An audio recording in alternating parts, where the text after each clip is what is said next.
Hey all, John aka Whisky and Sound, and I'm back with another episode of Boilermaker Mondays. Now, what I am gonna be doing is cracking open something that I've left for too long to crack open, which I should have done already. Should have done a long time ago, actually. But and I have worked with this brewery before, as far as their releases on here. This one is Islay Reserve Peated Barleywine. So 2020 release. I believe this is an annual release that they do. And 2020, obviously, it's been a year, so I've left this way too long. Now, because it is Islay, hands down, I'm not going to go pairing this thing with anything like. Well, look, you can. Depends what way that you want to. Actually, no, you know what? It's a peated barley wine. Forget what I was just about to say. This calls for a big Islay whiskey. That's it. There's no negotiations with it.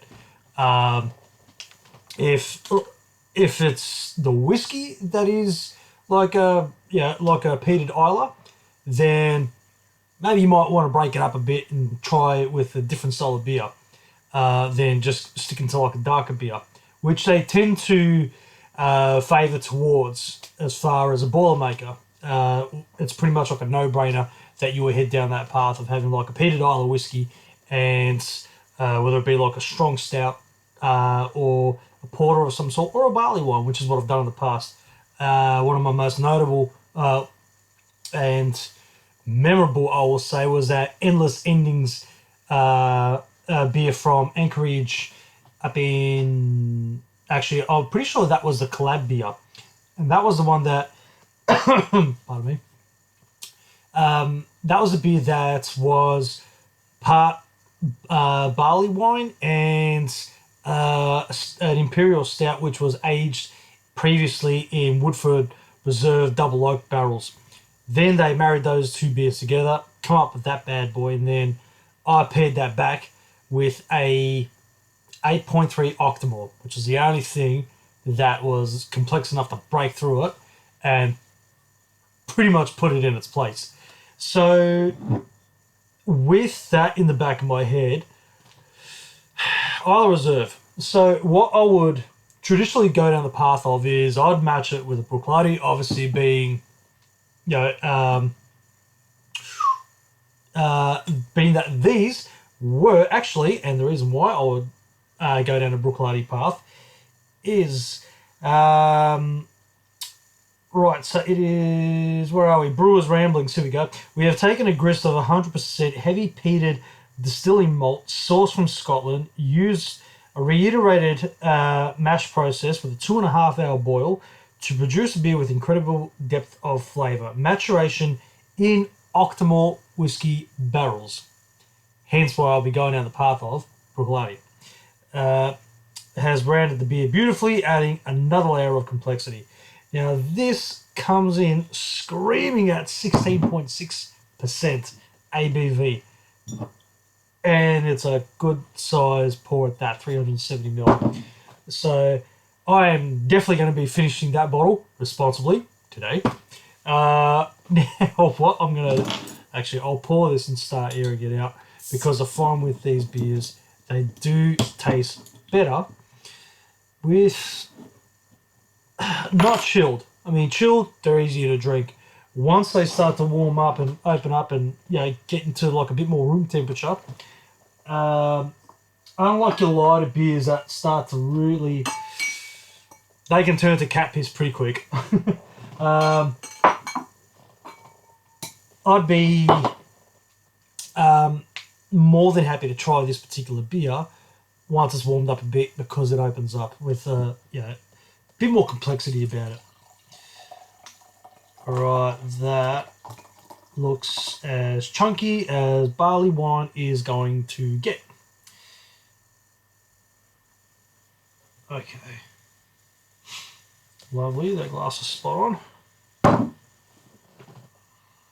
Oh yeah, it's the first thing you pick up on it. That smoked out peat is the first thing that comes to your nose on that. This is going to be big. What to do? because I was going to break the tradition a bit and go for a young secret Kalila from Zanzibar. So it's a secret Isla, which I've been led to believe that it's potentially, or it's quite possibly Kalila. 8-year-old beast, and this was finished off in bourbon barrels, or matured in bourbon barrel, I should say, for the 8-year duration. But I'm going to go back to Plan A. Octomore 8.1. It's the only sample that I got of it. Shattered, I don't have the bottle with me like I did the original 8.3. But that's all right. That's all right. It is all good. We can pull out the big guns with this one because it's a big whiskey. So coming in at 59.3%. Now, yeah.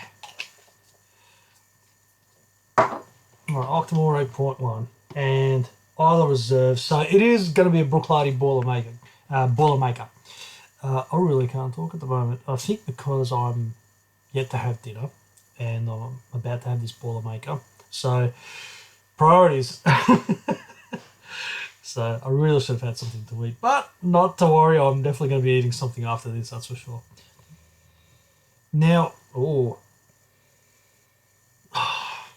on this is gorgeous. I forgot how amazing Octomores are. It's been... Shit, I can't remember the last time I had an Octomore. The last Octomore that I probably had was maybe the 8.3 on on this Boilermaker Mondays. So that was going back a bit. That was definitely a lot earlier in the year that I had that. So, yeah.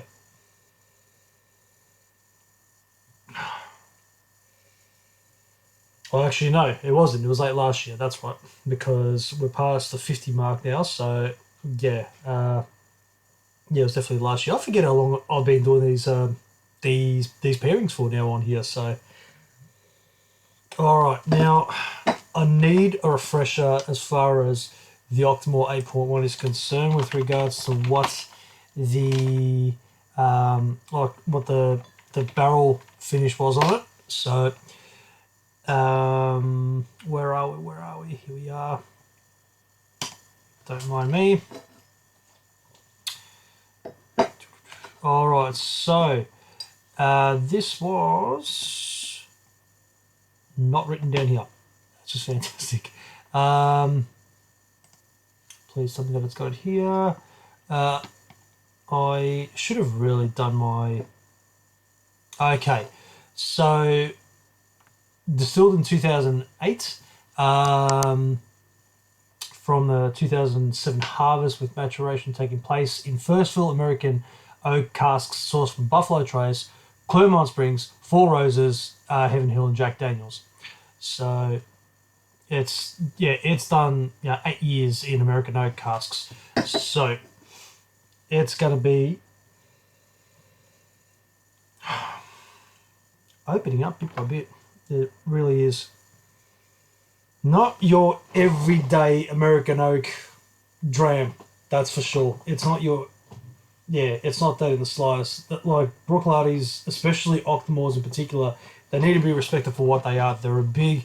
actually, what was the ppm on this thing? Because the 8 series Octomores were the big hitters as far as Bruichladdich is concerned. So this one come in at 167 ppm. So it wasn't their biggest. Everyone knows that the 8.3 was their heaviest of hitters. Coming in at a stonking 309 ppm, I think it was, or 0.1. But yeah, 167 ppm, and yep. All right, cool. So that was it. Cool. Let us begin with this tasting.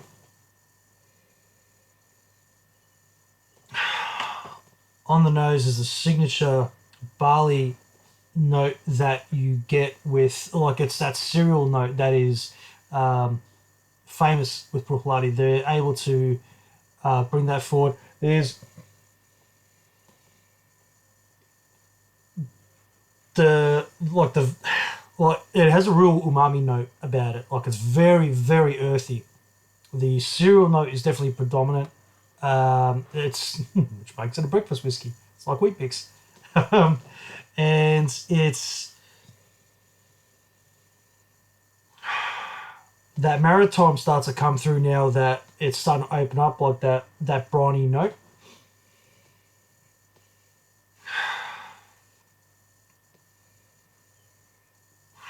And this is going to say so much more in the glass afterwards, so I'm just going to take my first sip and then I'm going to get into the barley wine.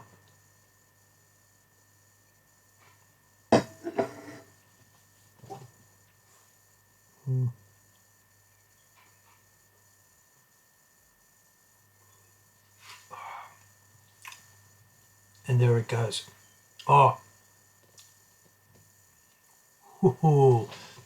That is... Alright. You know it's a massive whiskey. Like, you know it hits... Like, you know it's in the 50s.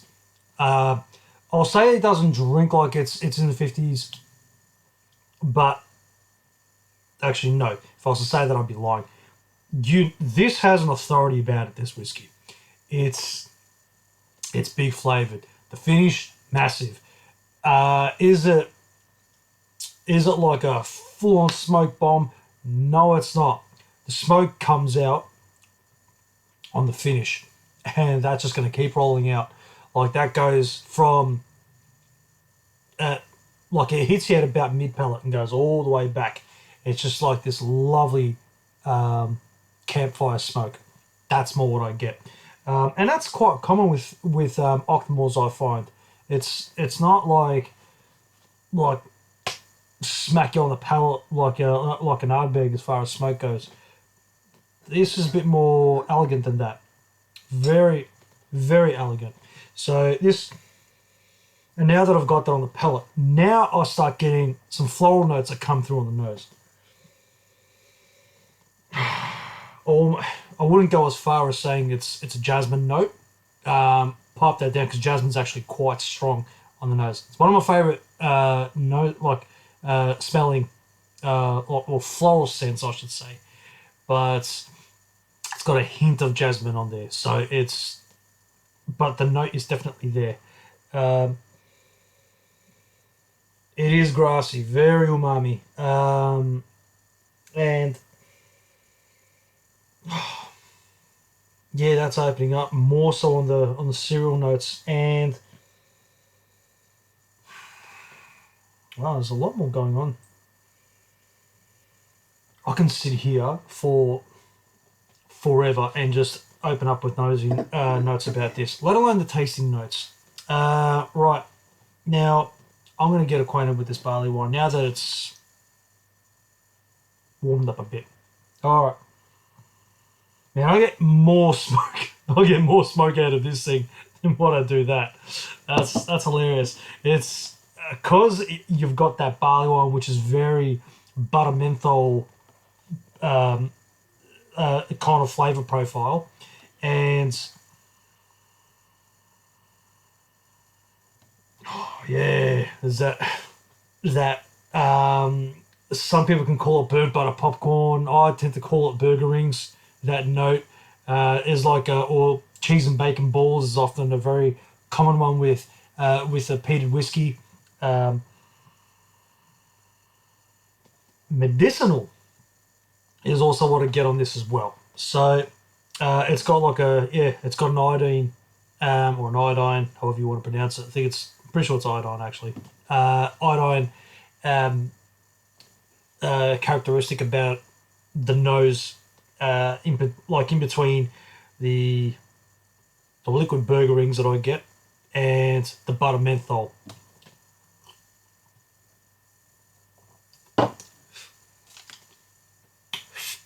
Oh shit, that is big. That is big.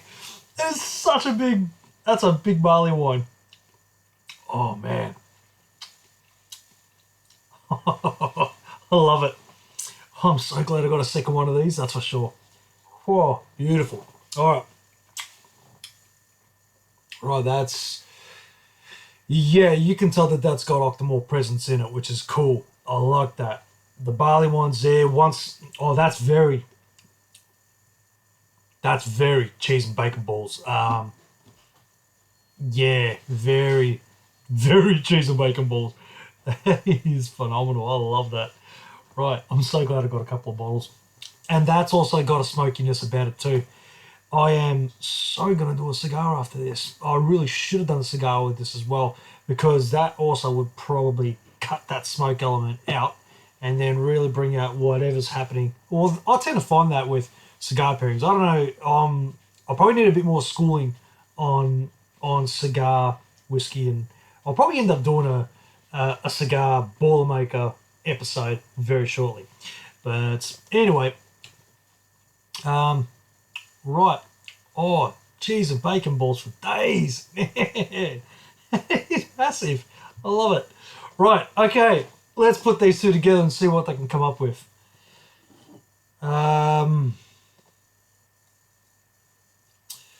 What way to go about you first? I think I'm going to go whiskey.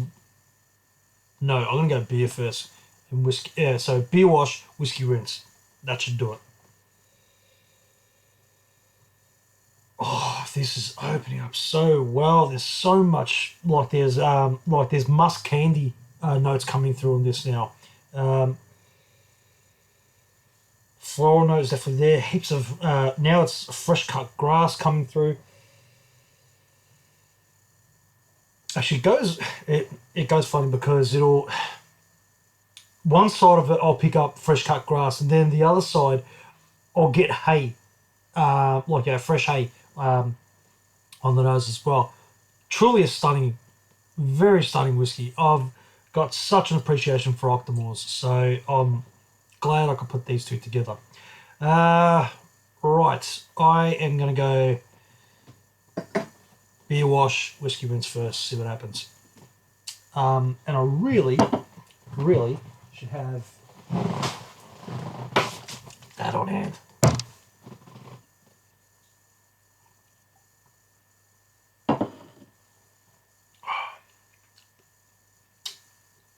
Oh yeah, cheese and bacon balls for days. It's so weird having that flavour profile and there's no crunch. It just gets better and better. Mm. Mm. Mm. Mm. Mm.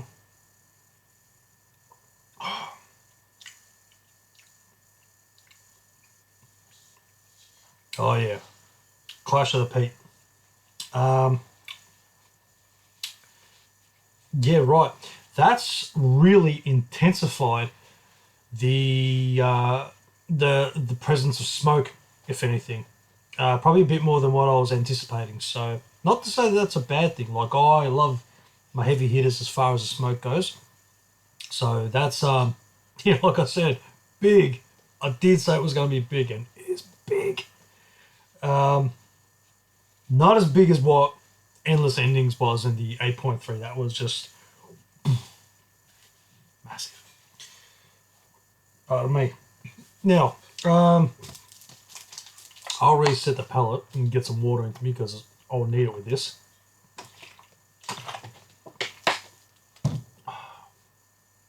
Right, let's go the other way around and see what happens there. I'll be curious to see where the cheese and bacon balls ends up on the beer rinse. Oh, now this is just a flat out vanilla bomb. That's... Oh, the vanilla coming through on this is gorgeous. It's vanilla blossom. It is... Whew.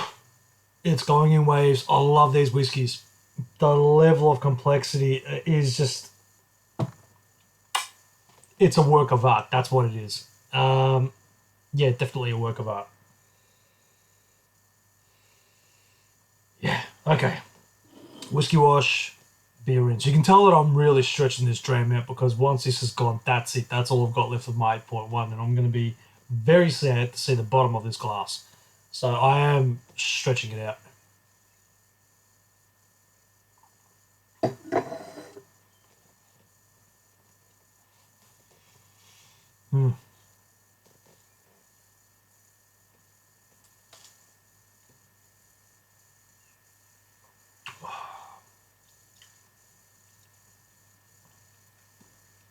Oh yeah.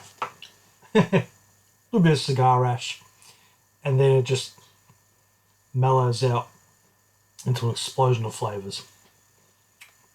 Oh.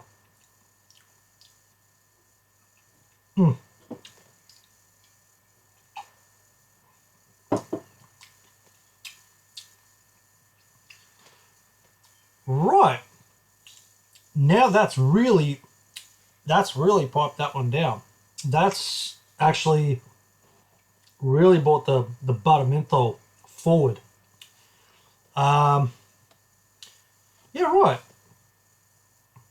So that went in a different way than anticipated, but that's good. That's good. Once again, I like my surprises. As I've always said, I love my surprises. But look, either way that you cut this is a big Boilermaker. It is just rich, full of flavour, very intense, very intensive Boilermaker as far as peat and smoke. It's not, yeah, like I said, it's more like a campfire smoke, but this definitely brings a smoky element to it, which is quite a surprise. Really smoky. So that brings the cheese and bacon balls. That brings the like another tasting note that I tend to, funnily enough, that I get out of young secret cullers is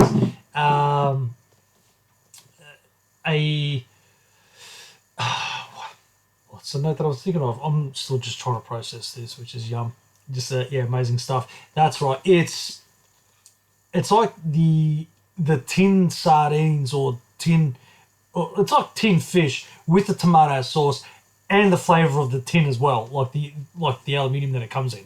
So it's got that metallic, briny